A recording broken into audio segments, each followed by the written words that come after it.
97,4 Radio Sonora Jogja dan 102,1 Smart FM Yogyakarta. Ya, sahabat Sonora dan juga semua listener, senang sekali di kesempatan siang kali ini saya menemani suasana siang Anda di hari Kamis ini ya, 8 Juni 2023. Setelah tadi menikmati suasana istirahat siang Anda, dan di jam 13 ini kita akan ada perbincangan yang cukup menarik ya di program Family Talks ya.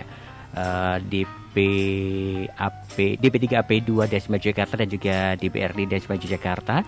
Nah, kita mau berbincang ya seputar fear of missing out, atau yang sering dikenal itu FOMO ya. Apa sih itu? Nah, nanti akan kita perbincangkan di kesempatan siang kali ini. Narasumber kita di hari ini ada dari Komisi D dari DPRD Desma Jakarta, ada Bapak Dr. Stefanus Christian Handoko, Eskom MM. Kita sapa dulu. Selamat siang Pak Steve. Selamat apa siang, kabarnya? kabar luar biasa ini. Luar biasa. Salam sehat. Salam buat sehat semuanya. selalu untuk semuanya ya. Dan juga ada ini Ibu Oneng Nawaningrum SPSI MA, ini psikolog ya. Selamat siang Bu Oneng, apa kabarnya? Selamat siang Mas Hasta, baik-baik aja. Baik-baik aja. Ini untuk kesekian kalinya kita ketemu ya Pak Steve dan juga Bu Oneng ya. Oke, ini diketemukan dalam sebuah family talk, ini luar biasa sekali, dan bahasan kita pun juga cukup menarik, fear of missing out. Atau jangan-jangan saya pernah melakukan ini nih. Saya jadi deg-degan ini. Di kondisi yang benar-benar down, terus suka membanding-bandingkan, kok sana gini, kok sana gitu. Ini apakah nanti termasuk yang itu atau bukan, dan apakah sudah tergolong sembuh kah? Atau makin parah? Atau makin parah ini nanti. Pasti sama Bu Oneng nanti yang akan menjawab ini ya, sahabat Sonora. Untuk Anda yang mau bergabung ya, untuk semua listener juga, silakan ke 0817548320 atau telepon langsung juga boleh di 557762. Nah, kita mengenal dulu tentang sindrom FOMO nih ya, atau fear of missing out. Ini sebenarnya seperti apa sih? Biar kita kenal dulu nih. Tak kenal katanya kenalan. Kenalan ya, gak sayang ya. Gimana nih Bu Oneng dulu monggo. Oh, pasti dulu. Saya dulu nih? Pak. Oke. Wah, ini menarik sebenarnya ketika Gimana? kita ngobrolin topik ini gitu kan. Begitu pertama kali dikirimin surat itu, wah ini menarik nih. Karena biasanya kan sekarang orang hidup di dunia ini nggak cuma di dunia nyata, tapi di ruang lingkup yang berbeda kan. Iya. Kita bisa lebih dari 9 jam itu hidup di ruang digital. Dan biasanya ketika kita masuk di ruang digital, kita memberikan gambaran citra kita itu yang terbaik gitu. Yang indah-indah ya? Yang indah-indah. Healing yang bagus-bagus. Foto yang diupload yang terbagus gitu. Kalau misalkan kita foto selfie kelihatan kayak agak gemukan dikit, gigi geser gitu. Gitu kan. Dimiring-miringin gitu. Cahayanya kurang, dicoba gitu kan.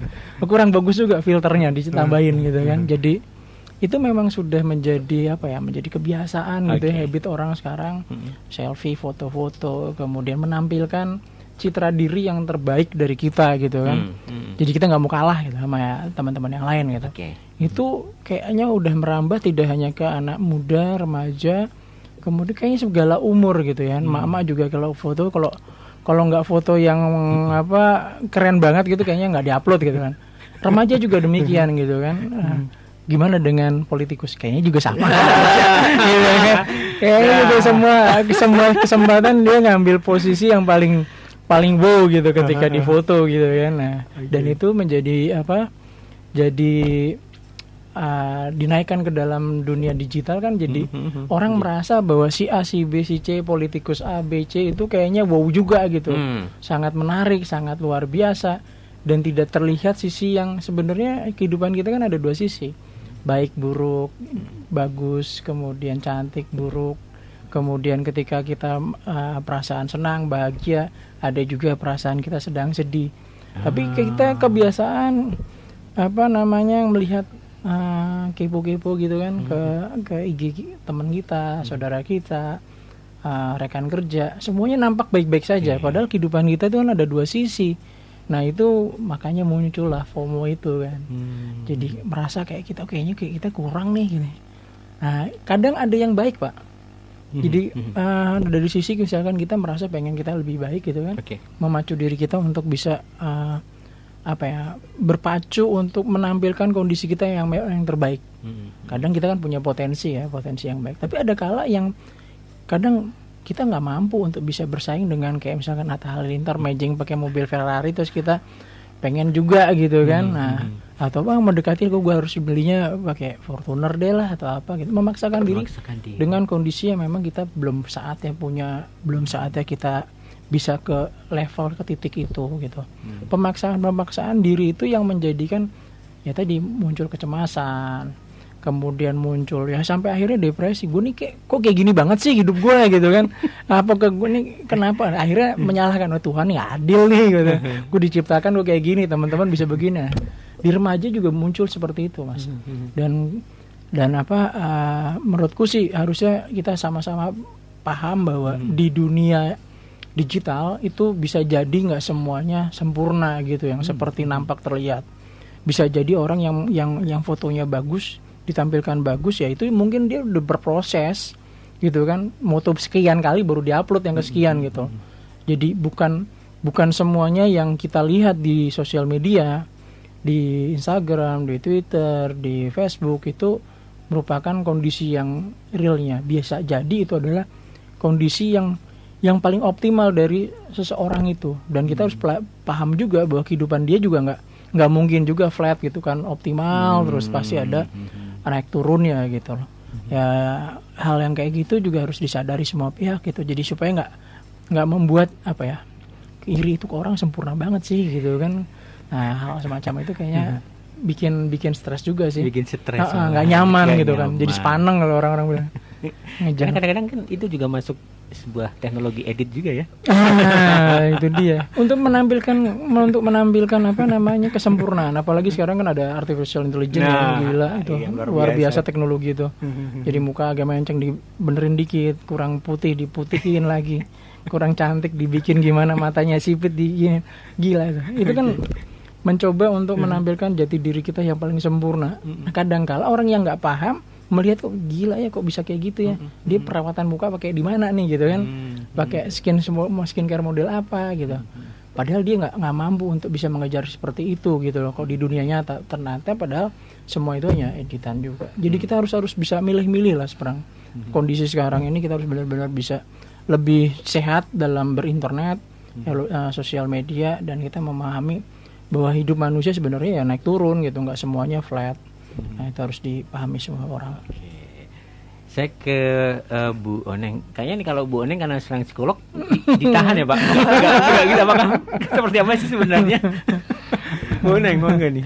Iya, FOMO ini akhir-akhir ini mulai meledak nih istilah ini. Tapi pada dasarnya kenapa ada FOMO?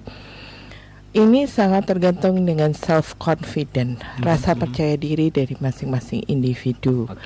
Ketika kemudian rasa percaya diri ini kurang, atau kemudian dia memang punya awal pribadi pencemas, pribadi yang mudah depresi, nah ini akan membuat resiko itu makin tinggi, makin naik. Sehingga memang pada kasus-kasus yang FOMO ini kita kalau sudah berat memang akhirnya jadi cemas, anxiety yang berat, depresi berat. Nah, padahal harusnya hal itu tidak terjadi. Ketika kemudian seseorang sudah mempunyai rasa percaya diri yang baik-baik saja, ya nonton HP 24 jam ya kan Mas Hasta? Nggak pengaruh. Nggak pengaruh gitu loh. Ya kembali lagi ketika kemudian masing-masing self-esteemnya baik, self-confidentnya baik, ya tidak akan membuat itu menjadi satu gangguan psikologis yang berat. Tetapi sebaliknya ketika sudah ada bibit, nah ini harus kita waspadai. Karena kembali lagi ketika menjadi cemas berat ketika menjadi depresi berat. Nah, untuk kembali masalah psikologisnya itu tidak mengalami tekanan, itu harus ya paling tidak ada pengobatan sampai segitunya. Jadi buat para remaja, buat para teman sebaya yang mungkin masih suka buka-buka internet yang actually kita belum siap, ya memang kita harus hati-hati. Karena kalau kita kemudian kok ini gini ya, kok itu bisa dapat itu, semua dipandang sebagai sesuatu yang seharusnya saya peroleh itu juga, nah itu jadi masalah. Sehingga kalau kita sudah merasa seperti itu, Mas Hasta, seharusnya coba cari bantuan, coba mencari professional opinion dulu. Apakah memang saya itu kandidat mengalami termasuk dalam FOMO ini ya, kategori ini gitu. Karena sebenarnya preventifnya jauh lebih baik sebenarnya. Harusnya lebih, contohnya apa? Kita bisa mindfulness. Apa sih mindfulness itu? Kita bisa menyadari diri sendiri bahwa apa yang saya peroleh, apa yang menjadi pekerjaan saya itu adalah yang terbaik. Nah, itu ada perbedaannya ketika kita kemudian, makanya kemudian kalau istilahnya kita baca di internet bagaimana biar tidak terkena FOMO, nomor satu adalah bersyukur. Nah, sebenarnya apa? Yaitu mindfulness itu tadi, bahwa kita paham apa yang kita raih itu memang terbaik untuk kita, bukan pokoknya Pak Stefan misalnya anggota, aku kok nggak jadi anggota ya kayak Pak Stefan ya nggak begitu juga, nggak bisa ya kamu dihadirkan sebagai sekolah nggak kan seperti itu. Jadi ketika kita sudah bisa menyadari itu, kondisi cemas depresi itu akan tidak mudah untuk kita alami. Jadi kembali lagi, self-esteem, self-confident itu memang harus kita raih atau kita bina sejak masa kecil kita. Ya kembali lagi itu pola asuh awal, kemudian pola asuh ketika remaja. Nah, bagaimana dia bisa menyadari bahwa aku itu udah beruntung loh, saya itu sudah baik-baik saja. Nggak kemudian harus membanding-bandingkan. Jadi banding-banding ya. Iya, betul. Ya? Iya, jadi kalau kemudian kembali kita sudah, saya punya beberapa klien Pak Stefan yang terkait dengan FOMO ini. Mereka bisa datang, saya cemas Bu. Kenapa? Saya kalau seharian malam itu saya tidak bisa tidur, saya tuh nonton Instagram, kemudian Twitter, kemudian itu tuh dibaca semua. Sampai akhirnya bukannya makin sembuh, bukannya semakin dia bisa tidur, enggak, makin begadang. Jadi makin dia melihat bagaimana mereka kok bisa, saya tidak. Nah ini kan kembali lagi harus kita harus sehat dulu untuk bisa menganalisa masalah-masalah tersebut.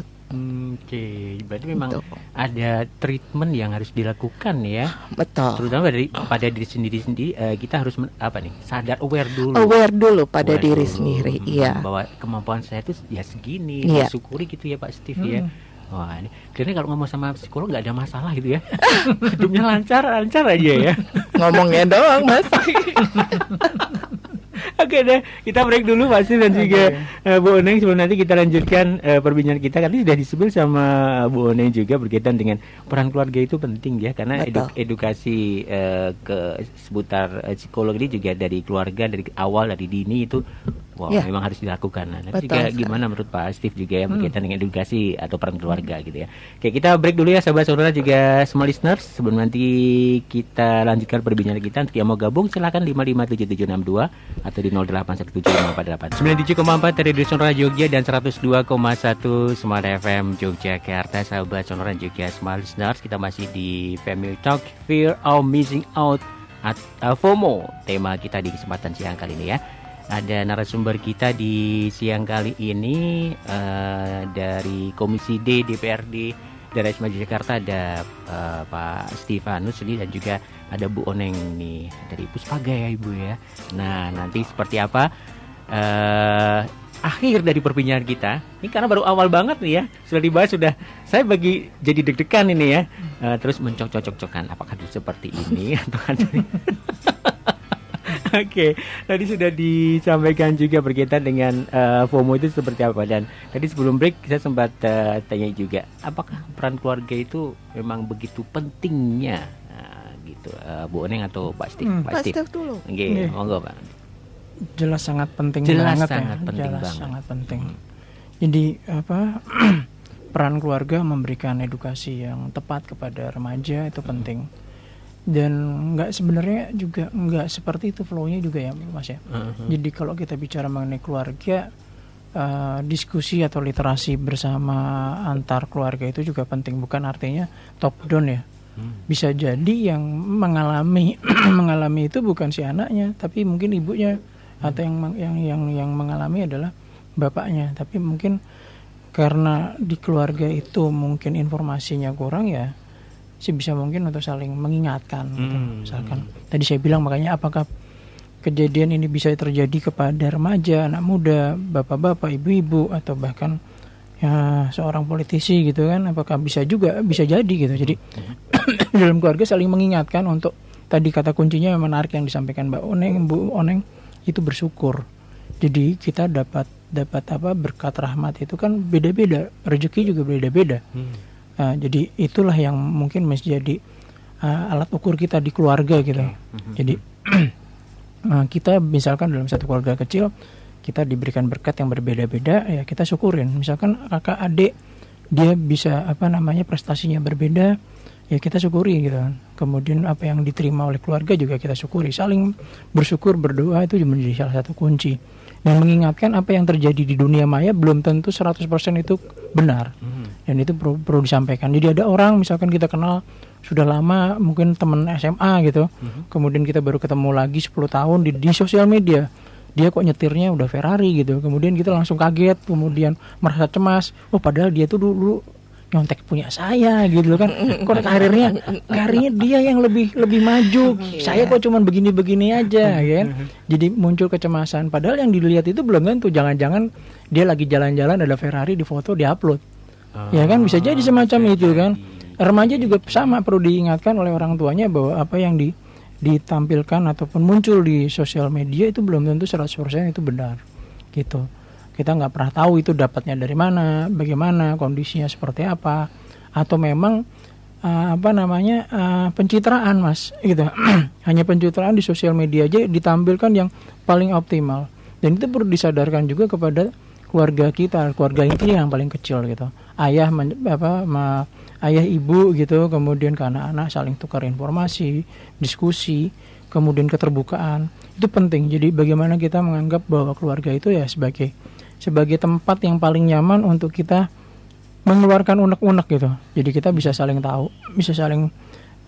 terkait dengan segala hal gitu kan. Misalkan anak juga tanya, "Pak, kok ada kayak gini, bener nggak sih?" Ibu juga sama, bapak juga sama gitu kan. "Mah, kok kondisinya kayak gini, temanmu kok sekarang kayak gitu kan. Jadi itu tukar informasi, tukar materi yang didapat, mungkin kita bisa saling melengkapi lah sebenarnya ada apa gitu. Pasti kita ini ada telepon dulu, kita terima dulu ya. Halo, selamat siang. Halo. Aduh, ini ternyata salah sambung. Malah pelanggan. Iya, emang kita pelanggan. Oke, kita lanjut Pak Steve ya. Ternyata memang luar biasa peran dari keluarga gitu ya, yang memang akan membentuk karakter dari anak tersebut ya. Nah, jadi orang tua yang dianggap sebagai yang punya informasi lebih dulu dan lebih paham terkait dengan kondisi semacam ini, ya mereka punya peran yang atau tanggung jawab yang besar terhadap anak-anak mereka, remaja yang sekarang ini gitu, yang memang terpapar banyak sekali informasi, data, kemudian dibanjiri dengan berbagai macam platform sosial media, dan kebanyakan anak remaja kita juga bermain di sana. Dan untuk memfilter benar dan tepat, kemudian itu juga perlu kita sampaikan juga gitu. Jangan 100% mentah-mentah apa yang ada di dalam sosial media itu menjadi suatu kebenaran mutlak gitu kan. Oh itu benar loh, karena dari sosial media, ada di posting sama teman kita gitu. Oh itu saudara kita yang posting, itu pasti benar. Nah itu juga belum tepat gitu kalau kita menganggap seperti itu. Jadi kita perlu mengedukasi anak-anak kita di keluarga kita gitu. Jadi penyebab kita menjadi cemas, menjadi merasa bahwa kita nggak confident, kita merasa rendah diri gitu kan, sebenarnya macam-macam. Dan sekarang yang paling banyak memunculkan itu adalah di sosial media, Mas. Dibandingkan di waktu zaman dulu, ataupun kita ngelihat kan hanya terbatas sekali kehidupan seseorang kan. Zaman saya ketika zaman Friendster ya cuman gitu-gitu doang kan. Kita nggak akan cemas ketika kondisi sekarang gitu, apalagi ada Instagram, kita bisa hampir setiap hari orang mengupdate terkait dengan aktivitas dia. Dan sekali mengupdate aktivitas itu, foto yang diupload pasti yang terbaik dari aktivitas dia. Entah itu dia mancing, dia belajar, dia ngajar, dia bekerja, dia makan gitu kan. Yang paling banyak kalau lagi makan biasanya. Kalau saya teman-teman gitu mamerin makanan yang enak banget loh gitu, asem gitu kan. Ya gitu kan, jadi kadangkala itu Mas ya, jadi sosial media itu ada positif negatifnya juga. Jadi kita benar-benar harus bisa memfilter informasi yang beredar di sana. Buat keluarga terutama ya, itu tadi bilang bisa jadi dia posting makanan enak itu mungkin dapat undangan gitu. Bukan berarti dia datang ke restoran bayar sendiri gitu ya, tapi dapat undangan terus dia di meja ya kan gitu. Bisa jadi kan gitu. Tapi kan orang lain kan, wah ini gila nih bisa masuk ke restoran itu harganya padahal sekian. Bisa jadi karena diundang sahabatnya, atau memang ada rapat dengan klien gitu yang bayarin perusahaan gitu kan. Tapi kan itu bikin hati kita tuh rasanya waduh gitu kan. Kapan saya bisa? Itu jadi kan jadi bersyukur jadi banding-banding kayak Mas ya, lagunya itu cocok lah. Cocok ya. Oke. Terus itu berarti apakah artinya Bu Neng ini? Apakah ini terus kita harus benar-benar off dari media sosial, atau gimana sih biar kita nggak hanyut dari media sosial? Karena saya sendiri nyadarin sehari nggak buka medsos, aduh ada yang kurang. Gimana sih Bu Neng? Sebenarnya nggak juga sih. Fine aja kalau misalnya kita buka media sosial, tetapi kita pun juga harus tahu batasannya. Kembali lagi, ketika kita mungkin sedang tidak baik-baik saja, ya jangan nonton. Kalau kita punya handphone, bagaimana handphone itu bisa produktif untuk kita, bukan sebaliknya yang merugikan kita. Saya sering sekali kalau dapat klien remaja, saya hanya menanyakan, kamu cita-citanya apa? Banyak yang mengatakan, saya tidak tahu Bu. Yang sekarang ini ya, remaja sekarang ya, yang terjadi banyak seperti itu. Sampai saya menyatakan, terus HP kamu itu buat apa? Ya medsos. Oke. Coba kita lihat. Kamu punya keinginan nggak ke luar negeri? Mata pelajaranmu yang paling kamu sukai apa?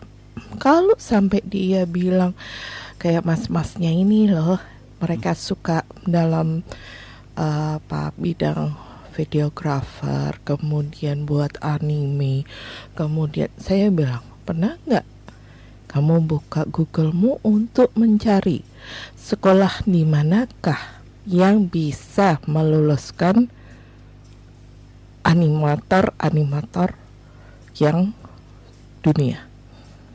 Seluruh dunia hanya ada 2 yang bagus.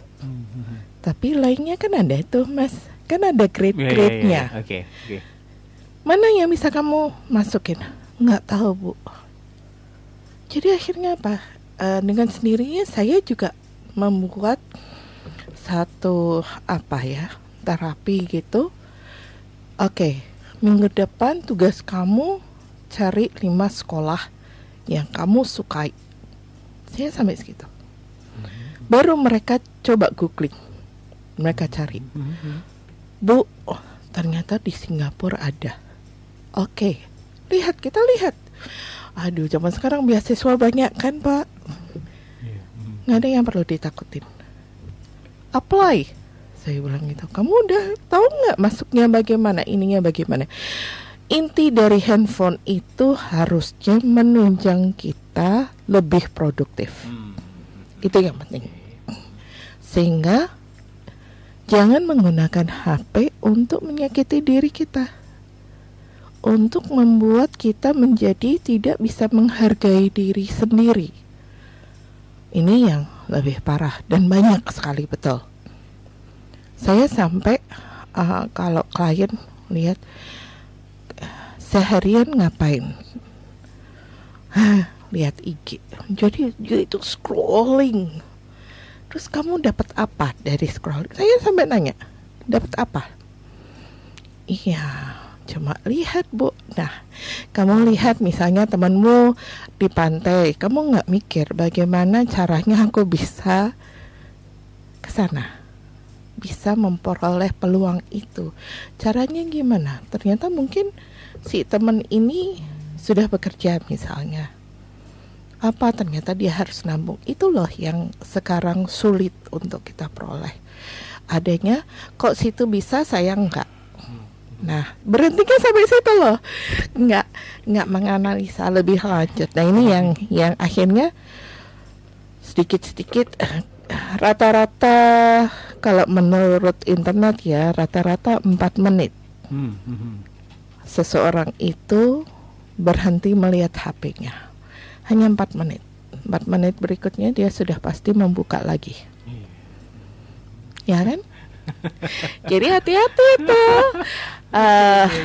Ketika kita tidak bisa memahami bahwa HP itu untuk supporting sistem kita, masa depan kita, itu akan susah. Kalau kamu memang menjadi pemain e-sport, oke lah, pakai HP buat main. Tapi kalau bukan, nggak perlu deh. Cari sesuatu dari HP yang menunjang kamu. Oke, Mas Asta, aku besok buatin bakwan sayur. Tapi saya nggak tahu caranya. Ya, saya lihat di HP. Itu yang benar. Tapi kalau kemudian saya cuma nyekrol gambar bakwan, wah sing enak sing iki, wah sing bintangnya 5 yang ini, oh yang toko ini, besok Mas Asta tak beliin aja di warung. Itu hal yang berbeda. Berarti kan kita tidak memperoleh satu achievement yang baru. Menarik gitu. Ini. Jadi biar semuanya smart ya, nggak cuma handphonenya yang smart. Jangan handphonenya susah deh. Handphone udah smart, kitanya nggak smart. Kita break dulu untuk cocok antara waktu. Bu dan juga Pak Steve. Nanti kita lanjut lagi perbincangan kita.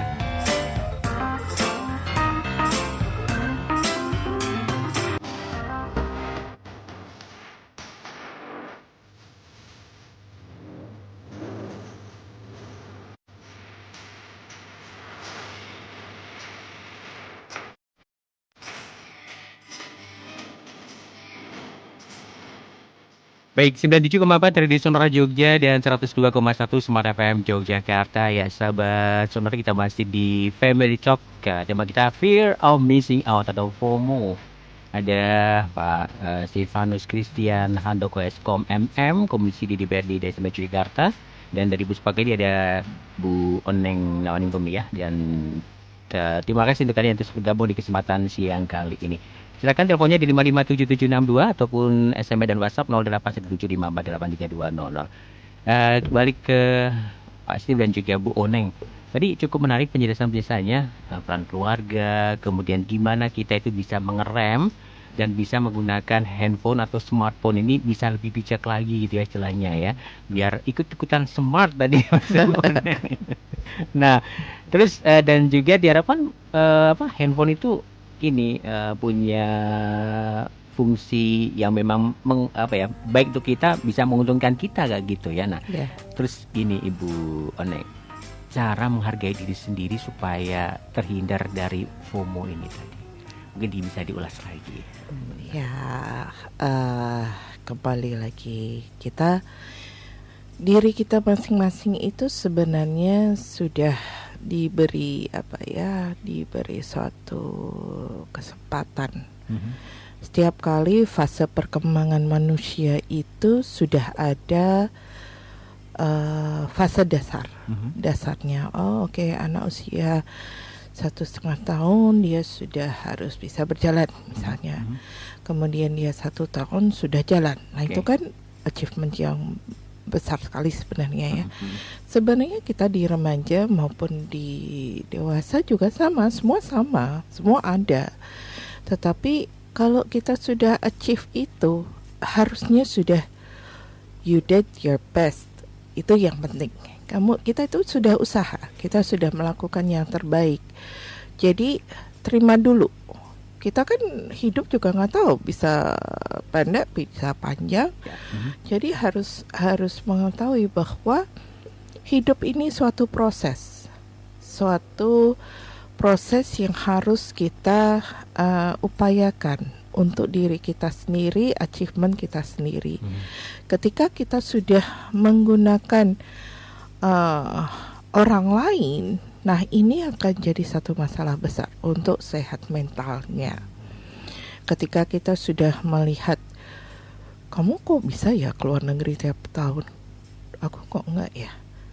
Kalau kita sudah mulai banding-bandingkan yang sudah tidak sesuai dengan kapasitas kita, ya coba deh, mundur dulu deh, step back dulu, lihat dulu. Ya, kalau kita nggak bisa masak, ya wajar aja kalau masakannya nggak enak. Masa kita harus memaksakan untuk diri harus melihat, kecuali kita memang belajar. Oke, tadi kita balik ke bakwan tadi. Kalau misalnya di bakwan itu sekali gagal, wah kasinan coba lagi. Intinya kita coba. Kita harus berusaha lagi.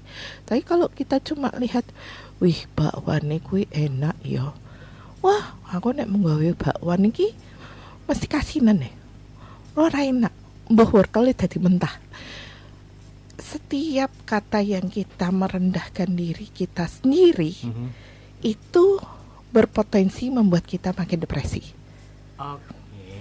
Ya, jadi kalau saya selalu bilang, Oneng kamu kok gendut-gendut terus toh? Gak pernah. Memang gue lahir aja udah gendut kok, suruh gak gendut-gendut. Jadi kalau ada orang yang melihat saya kurus, wah kamu, ya saya bilang, ya alhamdulillah berarti gaweannya akeh gitu aja kan. Tetapi sampai orang mungkin bisa bilang, you're a simple person, berarti gitu. Kamu orang yang gampang banget ya hidup lo, enak lihat di lo, saya bilang gitu. Tapi ya itu harus kita sendiri yang bisa mengontrol kondisi itu. Terima aja. Saya gendut, saya mau ngurusin bagaimana caranya saya bisa melakukan hal itu. Tapi kan semua ada prosesnya, semua ada posisi di mana kita berusaha. Ini yang menjadi utamanya. Bukan saya kemudian saya harus kurus kayak Luna Maya gitu. Nah ya nggak mungkin lah. Sampai berapa tahun ke depan ya malah akhirnya banyak kan ya mereka orang-orang yang terlalu fanatik dengan suatu apa istilahnya, model atau sosialita yang beredar di HP itu kan. Munculnya paling buruk apa Mas Hasta? Suicide. Nah itu kalau udah depresi berat tuh, berat itu di situ. Tiba-tiba dari tingkat 6. Kita nggak tahu. Tapi itulah yang terjadi ketika kemudian hidup kita dikuasai oleh HP. Jangan sampai seperti itu, harus dibalik. Kita yang menguasai HP kita, bukan HP-nya yang menguasai kita. Gitu. Kembali lagi, peran keluarga itu penting sekali. Sampai saya kalau bicara di depan orang tua, hati-hati, kita nonton HP itu kayaknya fine-fine aja, tapi anaknya baru berenang, nyemplung, kita sudah tidak aware lagi. Nggak tahu kalau anaknya in trouble, atau kemudian peristiwa lainnya, remaja, lihat-lihat. Yang paling ngenes itu ya yang sekarang self-harm. Itu dasarnya apa? Karena lihat, Mas, bukan karena apa-apa. Karena lihat. Bagaimana sih? Apa sih yang dikatakan self-harm? Sebenarnya nggak tahu awalnya. Tapi karena ikut-ikut. Self-harm, tahu-tahu udah datang ke saya, udah penuh sayatan di tangan, di kaki. Nah, ini kan sesuatu yang seharusnya tidak terjadi. Remaja itu punya peluang jauh lebih banyak. Hanya peran orang tuanya yang kurang. Mereka terlalu sibuk cari uangnya, sibuk cari kehidupan yang lebih, yaitu tadi yang kemudian menyamakan dengan internet. Akhirnya lupa bahwa anak ini bimbingan untuk remaja itu sebenarnya tidak terlalu ribet, cuma harus punya waktu. Kita harus mau mendengarkan apa sih yang dijadikan masalah oleh mereka, apa yang menjadi keriuhan mereka selama mungkin di rumah, di sekolah, apalagi kurikulum sekarang seperti ini. Ini hal-hal yang kadang orang tuanya, alah wis to digarap wae karepe gurune arep ngopo gitu. Banyak kan yang jawabnya gitu. Bukan, ya udah sini yuk kita kerjakan. Kamu butuhnya apa sekarang? Mau minum apa? Tak buatin es sirup aja ya. Nah, seperti itu sebenarnya anak itu sudah senang. Sehingga mereka bercerita, bisa ngomong, bisa mengeluh dengan bebas, bukan dijudge. Ya, ini yang kemudian kayaknya kita bicaranya FOMO tapi muternya banyak ya, Mas. Larinya kemana-mana. Ya itu tidak enaknya kesehatan mental itu, permasalahan satu, rentetannya banyak. Dari FOMO aja awalnya pola asuh. Gitu. Oke, Pak Steve, menanggapi apa yang disampaikan, juga menambahkan yang disampaikan sama Bu Uning tadi tentang menghargai diri sendiri. Gimana kalau menurut Pak Steve? Ya, setiap orang kan dikaruniai dengan kapasitas yang berbeda-beda ya. Oke. Tuhan memberikan kepada kita anugerah yang berbeda. Bersyukur kita menikmati apa yang kita sudah terima gitu. Kemudian yang menurut saya perlu juga diajarkan adalah kerja keras, Mas. Kerja keras gitu kan. Jadi kadang orang merasa melihat bahwa kita kurang, kemudian teman yang lain, orang lain kok bisa seperti sempurna. Tapi kita nggak pernah lihat bahwa orang yang kita lihat di sosial media itu kan hanya ujungnya saja. Kita nggak pernah lihat prosesnya. Prosesnya untuk mencapai ke titik itu seperti apa. Jadi ketika kita bicara kepada anak kita ataupun sesama dengan seumuran gitu, kita juga perlu menekankan bahwa ada satu hal yang perlu kita sadari bersama adalah proses. Jadi proses yang muncul di pandangan kita di berbagai macam media itu kan ujungnya di belakangnya pasti ada suatu proses yang harus kita pahami juga. Kalau kita tahu prosesnya, kita akan bisa mulai memikir, oh ternyata dia seperti itu karena belajar kah, karena dia berjuang kah, dia kerja keras, dia segala macam gitu kan. Dan dia juga kurang tidur untuk mencapai titik itu gitu segala macam.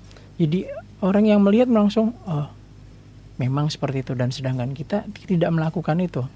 Jadi menurut saya poin semacam itu juga perlu disampaikan ataupun perlu kita ajarkan juga ke remaja, anak-anak kita gitu kan, bahwa kita ketika kita melihat sesuatu kita juga harus belajar juga sebenarnya ada proses apa di belakang layar itu, gitu, supaya kita tidak merasa langsung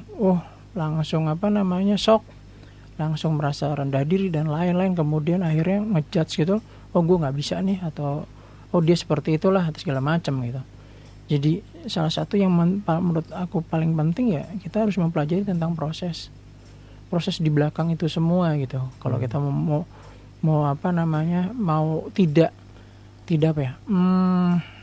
tidak hanya sekedar nerimo.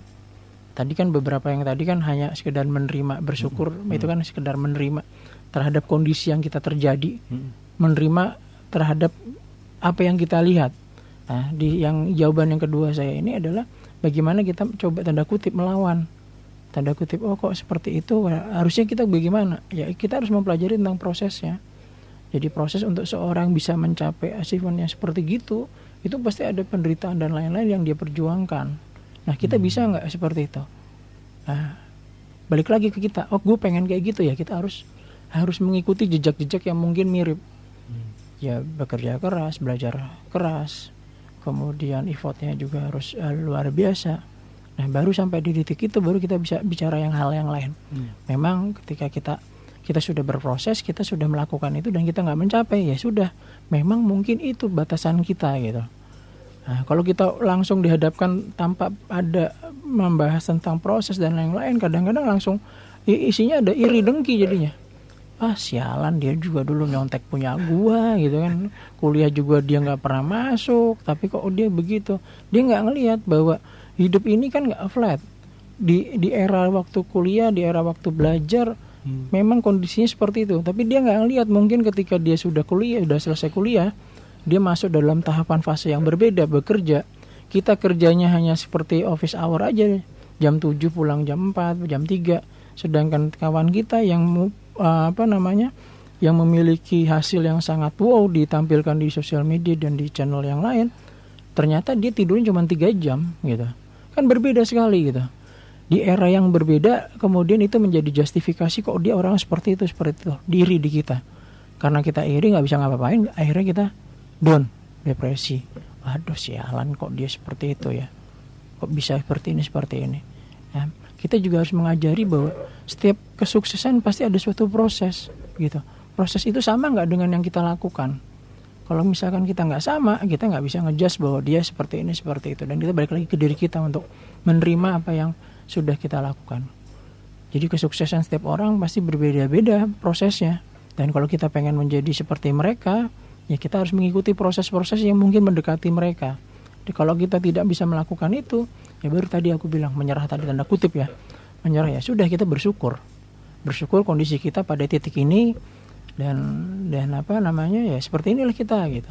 Tapi kalau kita orang yang punya confident bahwa kita percaya bahwa kita juga bisa ngejar itu, ya kerja keras.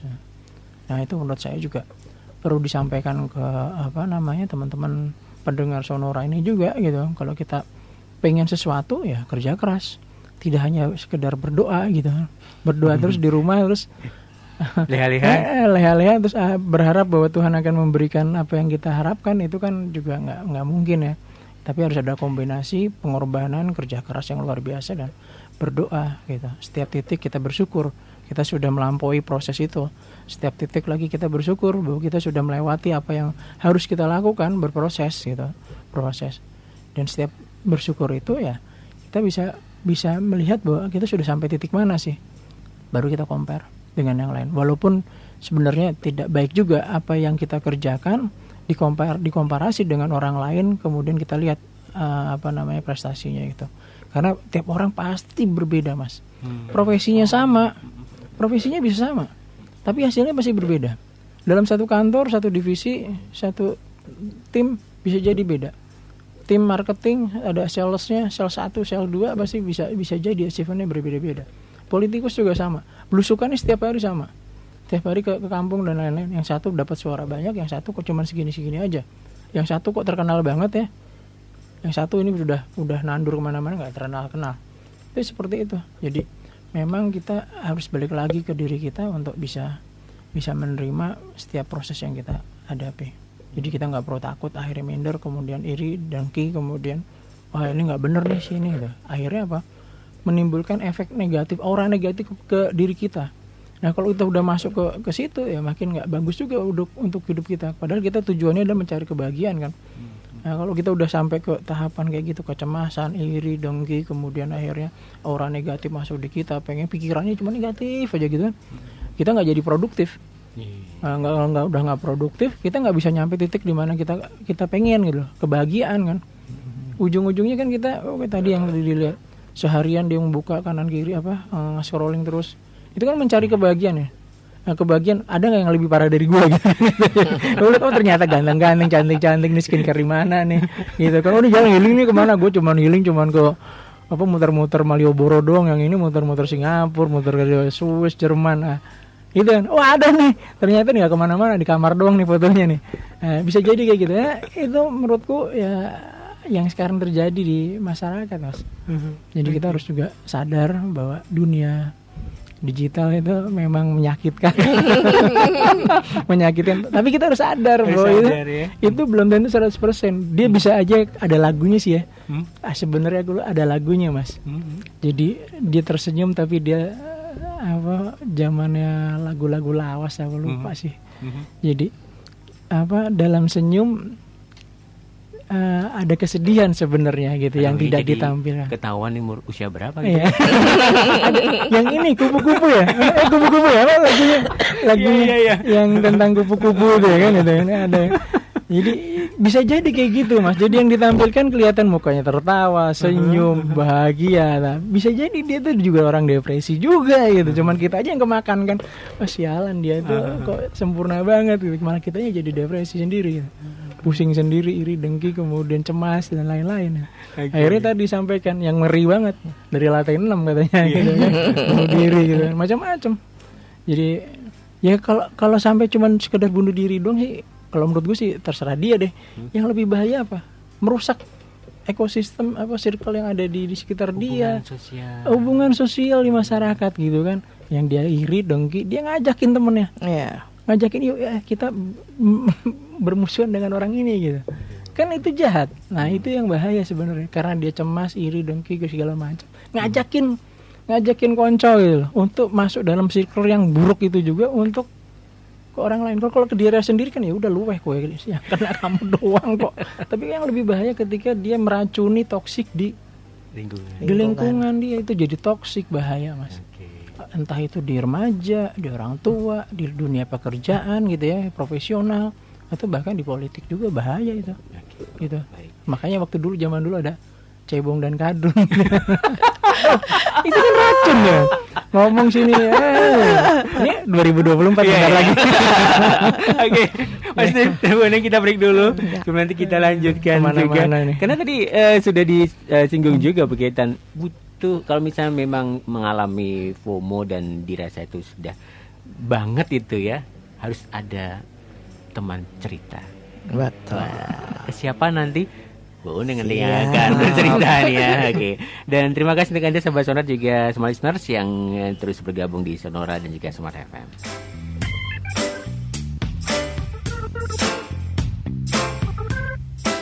Radio Sonora.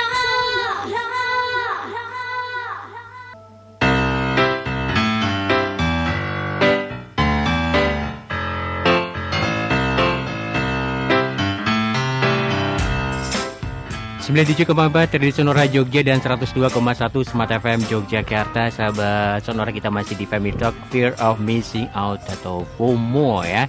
Penasaran FOMO itu apa? Nah, tadi sebenarnya dari awal disampaikan detail banget ya. Nah, berkaitan dengan ini ya, kalau penasaran, ini kayaknya episode kita perlu diperpanjang juga kan? Oke Bu, ini sama Pak Steve, ini kita perlu ngobrolnya sebenarnya 2 jam, 3 jam nggak cukup kalau ngomongin kayak gini. Oke, tapi waktu kita sampai jam 2 aja nih. Jadi untuk mengakhiri kebersamaan kita, ini apa yang mau disampaikan di kesempatan hari ini? Pak Steve dulu untuk mengakhiri kebersamaan kita. Ya, terkait dengan topik yang kita bahas ya, buat yang remaja ya, kita perlu menahan diri lah untuk tidak terlalu cemas terkait apa yang kita lihat di sosial media gitu. Kemudian yang kedua juga tidak tergantung terhadap apa yang ada di sosial media gitu. Ketertinggalan informasi apapun itu bisa kita kejar supaya kita juga tidak cemas. Wah, kita kayak orang yang gaptek ataupun orang yang tertinggal informasi, orang yang tidak tahu tentang apa-apa di sosial media, kemudian tidak bisa menampilkan citra diri kita di sosial media gitu kan. Nggak usah cemas terhadap hal semacam itu gitu untuk yang remaja. Kita terus beraktivitas yang lebih produktif, hidup di dalam dunia nyata, dan yang paling penting itu kita harus bahagia sih sebenarnya. Nggak usah terlalu cemas dengan apa yang ada di dalam sosial media. Oke, baik. Bu Neng, tadi kan sudah di awal-awal kalau ini datang kemana gitu. Ya. Sekarang itu sebenarnya sudah banyak layanan ya. Tapi hari ini, khusus hari ini, kalau teman-teman remaja, teman-teman ibu-ibu, bapak-bapak perlu layanan, bukan layanan psikologi saja. Jadi untuk program kami itu layanan konseling dan konsultasi. Kita ada Puspaga, Mas Hasta.